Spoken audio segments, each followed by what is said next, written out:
Continuamos con el tercer video de esta lectura de este texto.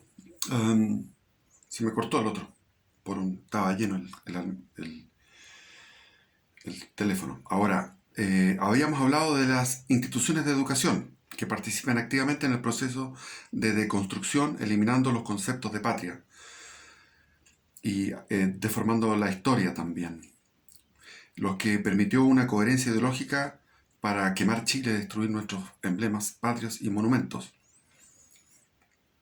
Eso se comprobó por la cantidad de jóvenes que estaban metidos en estas actividades. Después hay otros que son las ONG articuladas, que son articuladores diversos, ya sean ideológicos y también con capacidad de financiamiento. Estos son a nivel internacional y nacional, participantes también en la Mesa de Unidad Nacional. Agrupaciones sociales y sindicatos. Son articuladores diversos, ya sean ideológicos y también con capacidad de financiamiento a nivel nacional. Participantes también en la Mesa de Unidad Social. La CAM y otras organizaciones terroristas son coordinadores profesionales tácticos de las operaciones de insurgencia. Recordar que CAM significa coordinadora Arauco Mayeco, donde deben estar los planificadores tácticos de las acciones más sofisticadas de la insurgencia, reflejada en la quema del metro a una fecha y hora determinada, ataques a puntos estratégicos de abastecimiento, ataques a cuarteles militares del ejército, de la Armada, de la Fuerza Aérea y múltiples ataques a comisarías de carabineros, procurando no dejar bajas militares en estos, para mantener el conflicto a baja y mediana intensidad, pues es vital mantener las fuerzas encargadas de la defensa y orden totalmente inactivadas y desmoralizadas, sin posibilidad de reacción y o contraataque. No olvidar también la participación de fuerzas terroristas insurgentes provenientes del extranjero, elementos de inteligencia cubano-chavista, que actuaron en terreno financiado dando soporte logístico y táctico. Después están las organizaciones de narcotraficantes, parte de las fuerzas tácticas de las operaciones de insurgencia, que actuaron en terreno financiando, dando soporte logístico y táctico en la ejecución de la insurgencia, ayudando a mantener el conflicto en la mediana intensidad. Otro de los elementos son las barras bravas, que son parte de las fuerzas tácticas de las operaciones de insurgencia, que actúan en terreno, dando soporte táctico en la ejecución de la insurgencia, ayudando a mantener el conflicto en una mediana intensidad.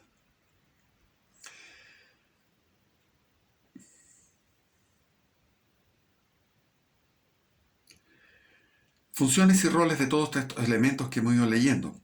Protección político, legal y moral. Entregar las facultades y facilitar el actuar impunemente y sobre seguro para ejecutar operativamente la insurgencia, además de un respaldo moral mediático. Financiera, dar el financiamiento adecuado para poder ejecutar las acciones de insurgencia y permitir el flujo logístico, tanto de comida, de elementos de combate, movilización, etc. Logística, coordinar la adquisición, distribución y desplazamiento de la insurgencia, entregando comida, elementos de combate, movilización, transporte, asistencia médica durante y después de las acciones de choque. Operacional, encargados de coordinar y designar los objetivos y las tácticas, fechas y horas, duración y proporcionar o ayudar a poner fuerza con entrenamiento de combate insurgente durante las acciones de choques. Después, finalmente se llega a la consolidación político y legal de la insurgencia. En este momento se aprovecha la coyuntura que entrega la insurgencia para consolidar el proceso de destrucción de la soberanía, la desarticulación del Estado de Derecho, la neutralización y la mantención inactiva de las Fuerzas Armadas y de orden, para proceder en lo político, jurídico y legal a un cambio de la Constitución y de las leyes y para lograr la meta del establecimiento de un gobierno mundial totalitario, donde Chile es la punta de lanza, donde el modelo revolucionario se replica al resto de los países del mundo. Para comprender el poder real de la insurgencia, tenemos que leer la siguiente cita del arte de la guerra de Sun Tzu. Abre comillas, como regla general, es mejor conservar a un enemigo intacto que destruirlo, capturar a sus soldados para conquistarlos y dominar a sus jefes. Practica las artes marciales, calcula la fuerza de tus adversarios, haz que pierdan su ánimo y su dirección, de manera que, aunque el ejército enemigo esté intacto, sea inservible. Esto es ganar sin violencia. Por eso, los que ganan todas las batallas no son realmente profesionales. Los que consiguen que se rindan impotentes los ejércitos ajenos sin luchar son los mejores maestros del arte de la guerra. Cierre de comillas. Hemos notado que la insurgencia pretende que las Fuerzas Armadas se mantengan neutralizadas e inactivas. Se aseguró de que no reaccionara incluso con la osadía de atacar los cuarteles, regimientos del Ejército, de la Armada, de la Fuerza Aérea y Carabineros, sin ninguna reacción de fuerza letal por parte de ellas. Se logró aquello, esa proeza. La pregunta es, ¿cuál es el motivo de esto? Es que el verdadero proceso de insurgencia se encuentra en las manos de quienes ostentan los poderes del Estado, ya que tienen la capacidad de eliminar la soberanía y la patria, para así poder facilitar el establecimiento de este gobierno mundial totalitario. Por lo mismo, el conflicto se trata de mantener una guerra civil de baja y mediana intensidad. Esto permite, desde el punto de vista de ellos, mantener el enemigo encargado de la defensa de la patria totalmente neutralizado, cumpliendo lo que expusimos en el libro de la guerra de este autor chino, que lo ideal es ni siquiera enfrentarse al ejército enemigo, sino que tenerlo intacto, pero inservible, es decir, que no haya voluntad de ocupar las armas, que estén desmoralizados.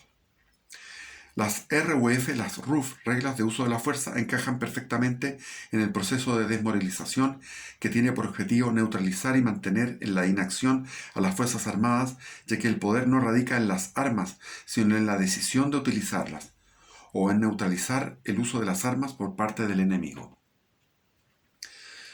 También es coherente con lo que sucedió un miércoles 11 de junio del 2003, donde el Senado quitó a las Fuerzas Armadas el carácter de únicos garantes de la nacionalidad. Por lo tanto, el mandato de ser garantes de la institucionalidad está vigente y jurídicamente legal, y además también están obligadas por el juramento a la bandera todos los que han prestado servicio y cumplido con sus deberes militares, contando con instrucción militar, como lo anuncia el mismo juramento. El juramento a la bandera dice: yo, persona, el nombre y el grado, juro por Dios y por esta bandera servir fielmente a mi patria, ya sea en mar, en tierra o en cualquier lugar, hasta rendir la vida si fuese necesario. Cumplir con mis deberes y obligaciones militares conforme a las leyes y reglamentos vigentes, obedecer con prontitud y puntualidad las órdenes de mis superiores y poner todo empeño en ser un soldado valiente, honrado y amante de la patria. Anteriormente habíamos mencionado que se le quitó a las Fuerzas Armadas el carácter de únicos garantes, pero se mantiene como garante de la institucionalidad, a pesar de esa legislación, de esa modificación de la Constitución. Ahora, para entender quiénes forman las Fuerzas Armadas, se debe analizar algunos artículos del Decreto Ley 2306. En el capítulo 3, el deber militar se extiende a todas las personas sin distinción de sexo, desde los 18 a los 45 años de edad. Las formas de cumplir el deber militar son: mediante el servicio militar obligatorio, la participación en la reserva y la participación en la movilización. El servicio militar obligatorio podrá cumplirse mediante la conscripción ordinaria, los cursos especiales y la prestación de servicios. El artículo 14. Para los efectos de este decreto ley, las personas serán clasificadas de la siguiente forma: base de conscripción, servicio activo y reserva. Del servicio activo. El servicio activo es la condición en que se encuentran las personas que han sido convocadas y están cumpliendo cualquier forma de deber militar. El personal de planta de las Fuerzas Armadas y los subalférez, cadetes, grumetes, aprendices y alumnos de las escuelas institucionales que no formen parte del personal de planta pertenecen al servicio activo. En general, las personas tienden a pensar que las Fuerzas Armadas están solo conformadas por personal de servicio activo, pero el concepto de reserva y reservista es más amplio aún que esto, y explica. La reserva.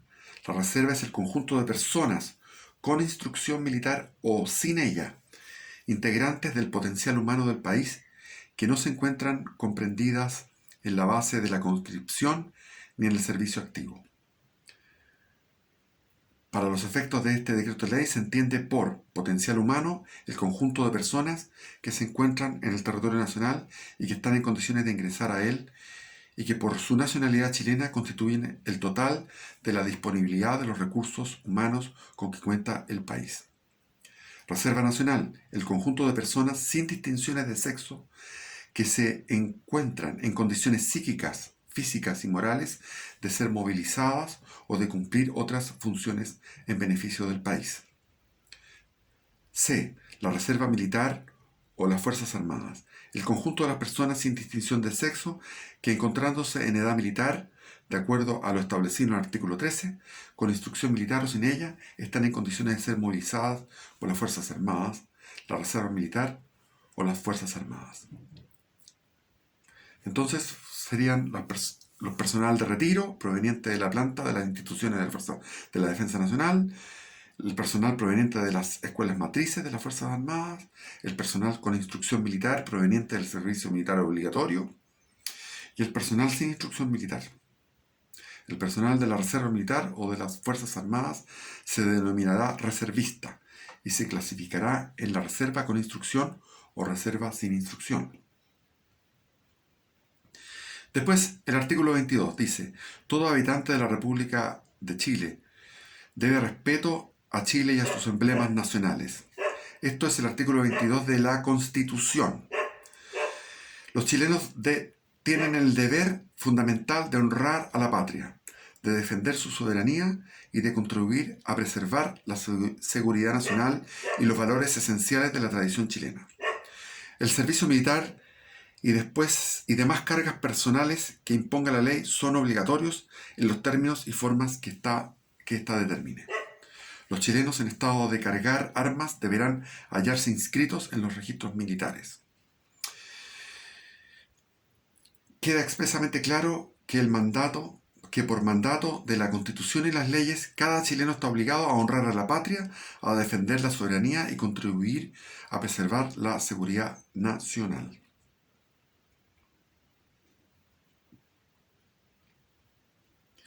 Ya comprendido todo esto e incluido el conocimiento ya desarrollado de que la insurgencia actúa desde el Estado con el fin de destruir las bases de la soberanía y eliminar el concepto de patria, tanto de manera intelectual, política, jurídica y de facto, impidiendo que tanto patriotas civiles y miembros de las Fuerzas Armadas cumplan su deber patriótico consagrado en las leyes vigentes de resguardar la soberanía, nace expresamente la voluntad de ejecutar por todos los medios posibles la defensa y continuidad de la patria, no pudiendo de ninguna manera eludir esa misión que recae en todos los que adherimos al compromiso de ser chilenos. Es un deber patriótico comprender lo que está sucediendo y fundamentalmente es prohibitivo y desleal a la patria seguir dando crédito a cualquier forma de presión que busque neutralizar la defensa de nuestro país. Por lo tanto, queda expresamente inválido cualquier, comillas, nunca jamás, nunca más, cierre de comillas, cualquier sentimentalismo de culpa destinado a eliminar el espíritu de lucha y de combate que detenga nuestra voluntad de arrojo y sacrificio, Cualquier forma de sentimientos encontrados, de traición por parte de quienes activamente se ven enemigos, se han vuelto enemigos de la patria, ya que mantener una actitud de neutralidad, pasividad y contemplación es una forma de colaboración y facilitación a que nuestra soberanía sea socavada enfrente de nuestros ojos. Es menester ya, en conocimiento de la situación actual, que los patriotas actuemos en bloque, ya que no sirven los rambos o individuos aislados, teniendo claro que las mayorías silenciosas, si no están articuladas, coordinadas y comunicadas, solo equivalen al poder del individuo aislado. Por otro lado, las minorías numerosas pero organizadas tienen capacidad operativa y táctica para producir las acciones necesarias que lleven a implementar el proceso que logre mantener la soberanía nacional. Debemos tener presente que el enemigo ha dicho claramente y en reiteradas veces que está ocupando todas las formas de lucha. Por ello, los patriotas tienen que estar dispuestos a ejercer la defensa de la patria en todos los frentes posibles, tanto a corto, mediano y largo plazo, incluso de forma permanente, tanto en el plano cultural, moral, económico, político y en la defensa del suelo patrio. Y responder de la misma forma en todas las luchas, como ellos dicen que están haciéndolo, ocupando todas las formas de lucha, también nosotros.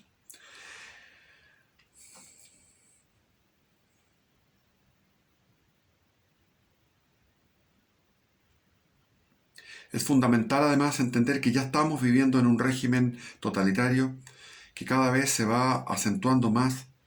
Este ya tiene el control de los tres poderes del Estado y una hegemonía comunicacional para ejercer presión social, muchas veces manifestadas como las funas, conocidas fumnas, es decir, linchamientos sociales con distintos grados de violencia física y verbal.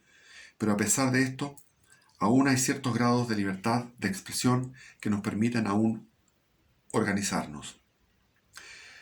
También podemos agregar que las políticas mundiales de cuarentenas totalitarias debidos al COVID-19 son una forma de implementación y testeo de cómo las personas van a reaccionar a la pérdida de su libertad, avanzando de forma constante y en muchos casos las actividades normales, que antiguamente eran normales, requieren ahora de autorizaciones por parte de entes políticos.